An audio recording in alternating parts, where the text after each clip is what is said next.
My name is Luda Okojima. I'm 29 and work for a big international company. I grew up in the United States until I was 18. My dad is Japanese and my mom is white. He's the boss at the company where I work. I learned 5 languages when I was very young, thanks to tutoring. Now I'm in charge of the company's operations in Japan, all thanks to my dad's support and the education he gave me. I followed my mom's beliefs and agreed to an arranged marriage. My husband, Akinari, is 6 years older than me. Love wasn't what brought us together. As we started living together, I noticed things that bothered him. The laundry needs washing. We only talk about basic stuff because of our situation. I've been swamped with work emails this week, sorry. That's not an excuse, Han. Lots of wives work and still manage their homes. He was firm about our roles. I work hard, but living together is new to me. I was doing my best to adapt. You're just standing there drinking coffee. How does that help?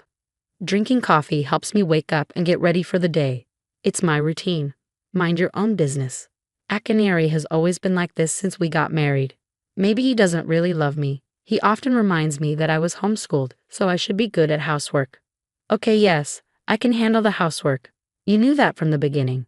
You're so focused on yourself, even though you didn't have a proper education. This household functions because of me. Remember that.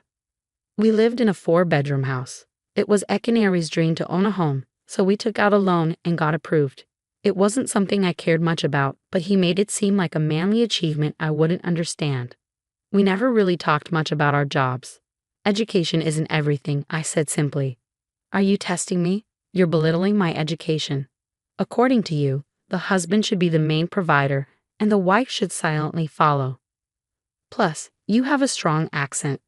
People can barely understand you here. We're in Japan. He criticized me for everything. I grew up in the US, so my Japanese won't sound perfect. My mom helped me with pronunciation, but I speak 5 languages. I won't sound like a native Japanese because I'm not. He didn't know this, so he assumed I was unintelligent. I'm going to do the laundry. I'm off today, and Akinari will be leaving for work soon. He's a big germaphobe and always tells me you must bleach the toilet seat after every use. He washed me closely to ensure I cleaned everything after each use. When we moved in together, I used to wear shoes indoors, which is normal in America. Are you white or Japanese? Stop being gross like everyone in America. Take off your shoes, he snapped. In my mind, I thought, I am white. Half white. He was obsessed with cleanliness, always armed with hand sanitizer wipes and disinfectant. At home, he made me feel like I was the messiest person alive. Sorry for the germs, I'd say, wiping things down daily. Honestly, it got annoying. As I loaded the washer, I thought I heard him call, so I went to see what he needed. Did you call me? He snapped back. I did, but you took forever to come. You're just testing my patience. I couldn't hear you. I was doing laundry, and the machine is loud. I explained honestly. You couldn't hear over the washer? Are you deaf? You're pathetic. That's why people without degrees never achieve anything. My husband loved reminding me of my background. I couldn't finish my degree in the US because my father changed jobs. When we moved to Japan, I had to get a degree to work. I passed the entrance exam at a community college known for failures and dropouts. My husband graduated from the University of Tokyo. Coming from America, I didn't realize how prestigious that was until after we got married. But to me, a person's value goes beyond their degree. Is it really such a big deal that I graduated from a community college? What about all the other people in Japan who did too? Do you think less of them as well? I started questioning his values. What's the problem with being a community college graduate? There are many talented people in the world, no matter where they studied. In my company, there are even some who only finished high school, and they're doing great. I don't understand why he's so focused on appearances.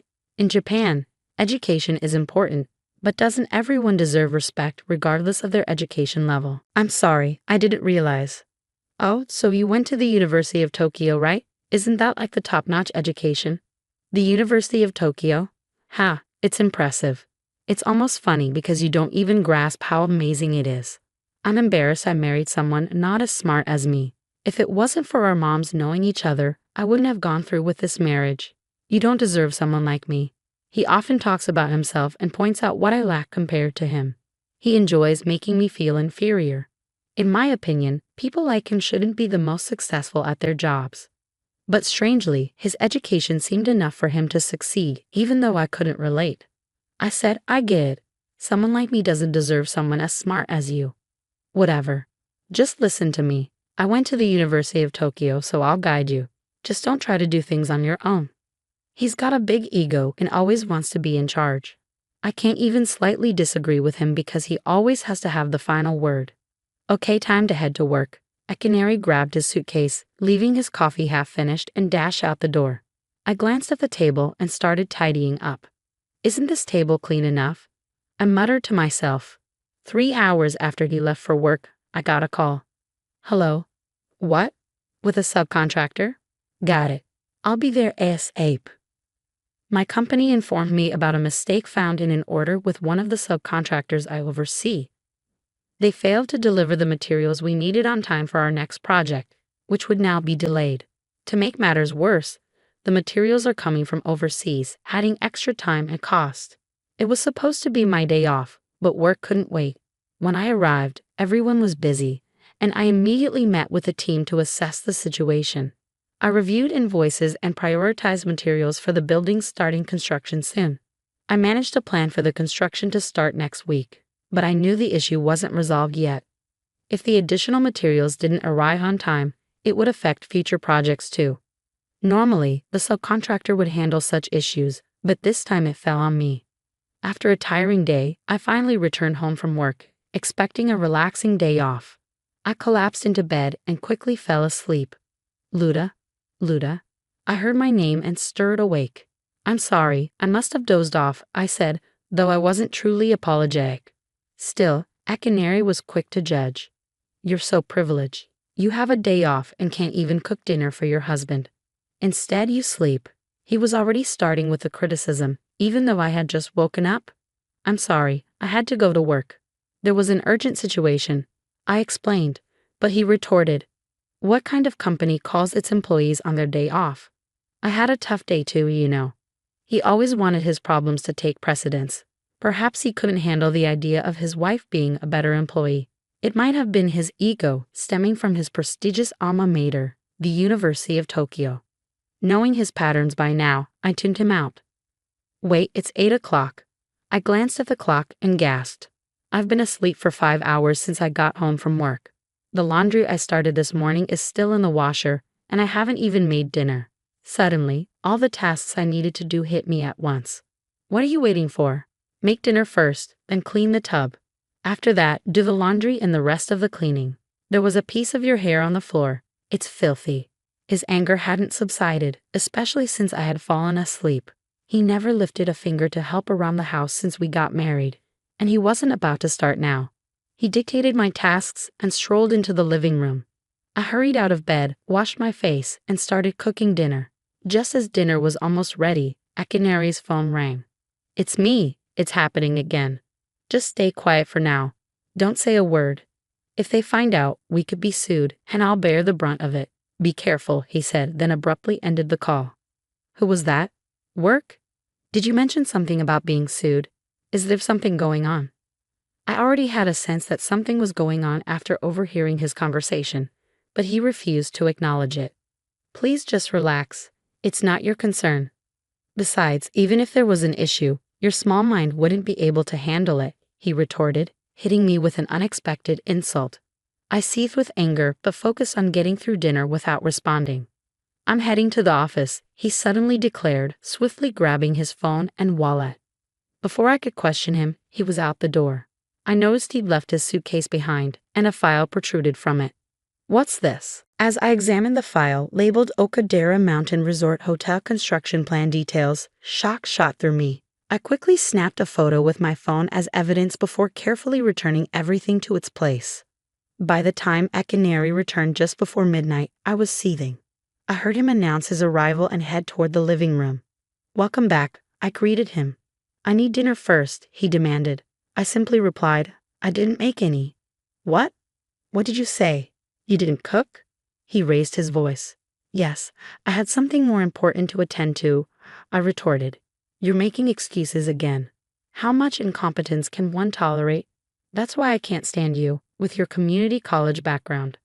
I don't even care if we get a divorce at this point, he declared, his tone deadly serious. He was a staunch believer in patriarchal control, always insisting on having his way. I finally reached my breaking point and snapped back, "Fine, let's get a divorce." He was taken aback by my response. "Divorce? What?" he asked, bewildered. I pressed on, "You've been belittling me, making me feel unintelligent, but that's far from the truth." My words struck a nerve, leaving him puzzled. "What do you mean?" he questioned. "I haven't mentioned it because I don't care about school. But I actually attended Harvard University," I revealed. "Harvard? Do you even know what Harvard is?" His shock was evident. "Oh, didn't your mother tell you? I was born and raised in the US. I lived there until I was 18, I explained. "You? What? Are you serious?" Akinari looked pained. His ego took a hit. He had been proud of his degree from Japan's top university, but this revelation reminded him of even more prestigious institutions. "You're joking. There's no way I believe that," he scoffed, growing disrespectful. "Are you feeling offended? You seem to resort to inappropriate remarks when you're caught off guard. I guess the University of Tokyo isn't as prestigious as you thought," I said, surprised by my own assertiveness. "My feelings aren't hurt. I just need proof." "Show me the evidence," he insisted, needing tangible proof to believe my claim. So I showed him a photo from my freshman year orientation. "Can you read English?" "The sign clearly says Harvard Unit," I pointed out. "Don't mock me. I can read that," he retorted, scrutinizing the photo himself. "Do you believe me now? Why did you hide this from me?" "If I had known, I wouldn't have married you," he remarked, his ego clearly wounded. "Was it necessary to feel superior to your wife?" I challenged. "And no, my mom never mentioned it." "And what do you mean you didn't care?" "It's like you weren't interested in me at all," he deflected, playing the victim. "Isn't it wrong to judge people based on their education? Despite appearances, I can speak 5 languages: English, Japanese, Spanish, French, and Portuguese." "How many can you speak, being a University of Tokyo graduate? What does intelligence mean to you? What's so impressive about your alma mater?" I taunted, watching him squirm. 5 languages, really? Then why did you attend that community college? It's like you did it to deceive me, and don't even try. "My superiority stems from attending the University of Tokyo," he stubbornly asserted. Clearly, his alma mater held immense significance and prestige in his eyes. I pressed on, sensing his frustration. Judging people solely based on their educational background is narrow-minded. True value lies in someone's ability to excel regardless of where they studied. "That's why I hold a high position in my company," I stated, watching him struggle to process my words. Until now, he had always believed himself to be superior to me. It seemed this revelation shifted his perspective. "Never mind, I need to discuss something more urgent," I interjected, steering the conversation back to the main issue. While I knew it was leading towards discussing divorce plans, there was another matter I had to address first. Akinari was taken aback, wondering what else I had to say. Handing him the file I had found earlier, I demanded, "Explain what this is." Before he could respond, I continued, "This is the detailed plan for the Okadera Mountain Resort Hotel construction project. I know it's a significant project you're working on."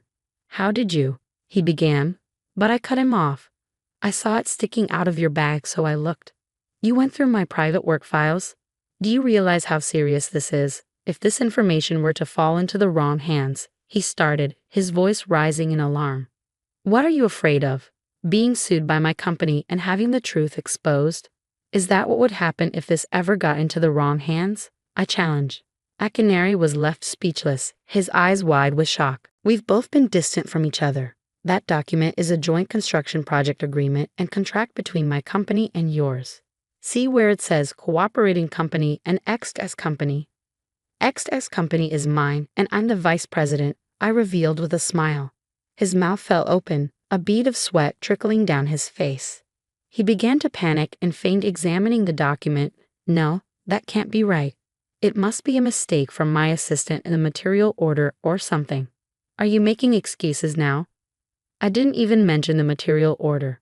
We were investigating why we lost contact with your company and realized there was an error in the order. We plan to confirm it later, but your admission just confirmed it," I countered. He covered his mouth, perhaps trying to stop himself from saying more. It's too late now, he interjected sharply, and based on what I heard on the phone, it seems you're the one responsible for this mess. You can't even manage to place orders correctly or handle the construction schedule. It's clear that a University of Tokyo graduate doesn't live up to the hype. Or do you still believe you're so brilliant? He continued, cutting me off before I could respond. Why does my wife's company have to outshine mine? How is this even possible? This is absurd. I'm intelligent and capable because of my University of Tokyo degree. You know what? He lamented to himself. In response, I calmly stated, well, I've never considered you particularly bright. Oh, please. The sight of his expression makes me nauseous. As the vice president and head of this project, I'm halting all transactions with your company and seeking damages for this project. Additionally, I'll be filing for divorce. I informed him of the 3 actions I intended to take. Please, anything but that, my usually disrespectful husband begged, his palms pressed together. What do you mean anything but that? You mean all 3 actions. All of them. My entire life will crumble at once, he pleaded. Yes, all of them. It seems it's not just one issue now, is it? I couldn't help but chuckle at his incompetence. This time, as he watched me laugh at him, he felt a deep sense of shame. I no longer wish to be associated with such incompetence, whether as a couple or a company. It's time to let go and preserve what dignity you have left, I advised him. At that moment, he seemed to realize he had run out of options. Desperately, he clung to my leg, perhaps in a last-ditch effort to save himself. Please don't leave me. Don't leave me, the once confident man now sounded desperate, resembling a child being punished by being kicked out of his parents' home. Ignoring his pleas, I made a phone call instead. Hi, President. I'll explain the details later, but I've identified the person responsible for the project mishap. Yes, I'll ensure damages are claimed properly. Okay, bye. After hanging up, he slowly released my leg and stared at the floor. Exhausted, I decided to head to bed without a word, leaving him behind. The next morning, my husband was nowhere to be found. Before heading to work, I stopped by the courthouse to obtain divorce paperwork, which I kept in my purse. I planned to have him sign the papers after work. Upon arriving at the office, I encountered a commotion at the entrance. Akinari was amidst a group of men, engaged in a heated dispute. I'm terribly sorry, the president apologized upon seeing me approach. They've been causing a disturbance for the past 30 minutes, so I decided to call the police. Shortly after, the police arrived and intervened. Amidst the chaos, I couldn't make out what was being said. After giving them a stern warning, the police dispersed the group and they left. That evening, Akinari returned home with a defeated air about him. Without a word, he silently signed the papers I presented. Never subject yourself to such humiliation again, I admonished, but he seemed to be lost in his own world, broken and detached. Ensuring he completed all the paperwork correctly, I gathered my belongings and left without another word, opting to stay in a hotel until I found a new place. The following day, I filed the necessary paperwork to finalize the divorce. Our marriage had lacked love from the start, so I felt neither sadness nor stress over its dissolution. Life continued as usual, and 2 weeks later, I learned that my ex-husband's company had declared bankruptcy. Despite paying the damages to my company, they couldn't sustain future projects due to financial constraints. Consequently, my ex-husband, the project leader, faced legal action from the company, as my boss informed me. Ironically, my ex-husband's emphasis on education as a measure of competence had backfired. His downfall underscored the truth that academic credentials alone don't guarantee success. While Japan values higher education, once in a company, everyone is on equal footing. Success depends on resourcefulness and intentions, not just academic prowess. With this realization, I reaffirmed my belief that a person's educational background isn't paramount. Instead, dedication and determination are what truly matter. Armed with this perspective, I vowed to continue my journey with unwavering dedication, confident that success would follow.